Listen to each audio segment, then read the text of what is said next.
The United States has won the air war. There is no air war. The United States and Israel have complete air dominance over Iran. They have devastated the ballistic missile capacity of the Iranians. They've knocked out pretty much all of their ballistic missile launchers. They're even knocking out their underground ballistic missile launchers, according to the Wall Street Journal. Iran may be down to fewer than 100 ballistic missile launchers in the entire country, which is why they've slowed their pace so dramatically, because every time they fire a ballistic missile, Israel and the U.S. then immediately knock it out. Their nuclear facilities are being pummeled. The top levels of their government have been killed. The IRGC bases around the region, their police stations, everything else, being pummeled from the air. And now there might be in the offing a ground move by the Iranian Kurds and maybe others. There's been talk about other groups moving from the Pakistani border toward Iran. Weakening the central regime is the most important priority. It is the most important priority. The only truly terrible outcome here would be a strengthened Ayatollah regime, which seems at this point to be literally the most unlikely actual outcome. In Iran, we're not actually really talking about regime change. Regime change refers generally to a U.S. overseen process of government building. We keep hearing about how regime change is dangerous, a failure,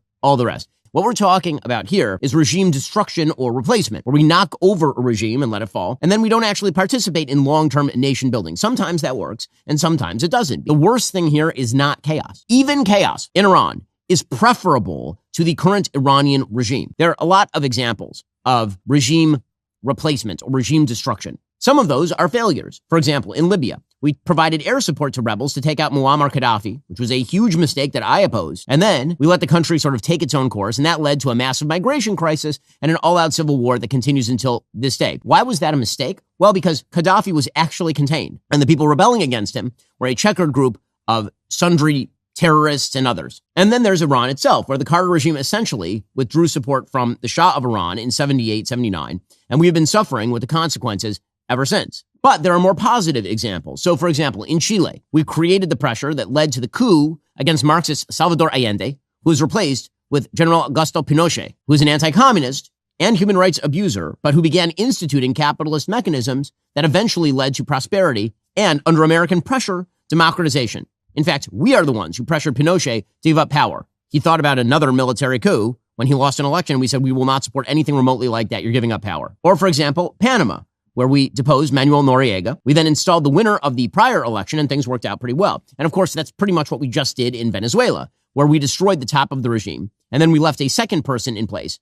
And now that person, Delcy Rodriguez, is basically being squeezed until she squeaks. She put out a statement yesterday via Twitter. Quote, "I thank President Trump for the kind willingness of his government to work together on an agenda that strengthens binational cooperation for the benefit of the peoples of the United States and Venezuela." So, in other words, not all quote-unquote regime change is alike. It's not all Iraq. And pretending that it is ignorant. There's a reason why Venezuela was handled one way and why Iran is being handled in another way. Freedom isn't free. We all know it. Freedom has to be defended. The same goes for your online freedom. Strong encryption defends your privacy and keeps the hackers out, which is why I use our sponsor, ExpressVPN, every single day. ExpressVPN is an app that routes all your online activity through secure, encrypted servers. Without it, your internet provider can log everything you do. In the United States, they can even sell that data not with ExpressVPN. I use it every single time I travel. I'm using ExpressVPN legitimately all the time when I'm at a coffee shop, if I'm in an airport, I'm using public Wi-Fi. I don't need people ripping off my data. ExpressVPN encrypts my connection, protecting my passwords, credit cards, personal info. It even keeps bad people in foreign governments from snooping or censoring what you can see. Here's what sets ExpressVPN apart: transparency. They've opened their servers to independent audits from top security experts. Their trusted server tech runs entirely on RAM that's volatile memory. That means it can't store user data. It's privacy by design. Find out how you can get up to 4 extra months by scanning that QR code on screen, clicking the link in the description box below, or by heading on over to expressvpn.com/Ben Shapiro Show. Again, that's expressvpn.com/Ben Shapiro Show. And it's not necessarily because Venezuela is in the Western Hemisphere. It's because Iran is run by a fundamentalist Islamist death cult. The fact is that reports are from Iran that IRGC and Basij forces are stationed on basically every street corner in major cities, waiting for people to come out on the street so they can shoot them. And so the question becomes, how do you get those people arms? Or do you take advantage of the armed groups that are actually there on the border with Iran, capable of fighting? And if you look at the history of regime replacement or regime destruction, or revolution for that matter, the armed groups are always the ones with the advantage, period. That is true for good, and it's true for ill. It is true for good in the sense that it took armed American revolutionaries to fight off the redcoats. It is true for ill, sort of the splinter faction that was the Bolsheviks during the Russian Revolution. They're pretty heavily armed and able to obtain more arms And that allowed them to win the Russian Revolution over the whites, who are actually significantly more populous. We are all hoping and praying and rooting for the Iranian people to rise up and win, to take over the reins of government and install, again, a non-Islamist regime friendly to the United States and the rest of the region. But if that is not what happens right away, that is not a Trump failure. The only failure would be a complete restoration of the Ayatollahs enshrined even further in power. Back to the Kurds. The ground is being cleared for an actual battle between Iranian Kurds and the Iranian IRGC. So if you look at that map, what you see is the area to the west. That is Kurdish area. That is where the Kurds are most concentrated. That light green area that borders Iraq and then somewhat into Turkey, that area is largely Kurd.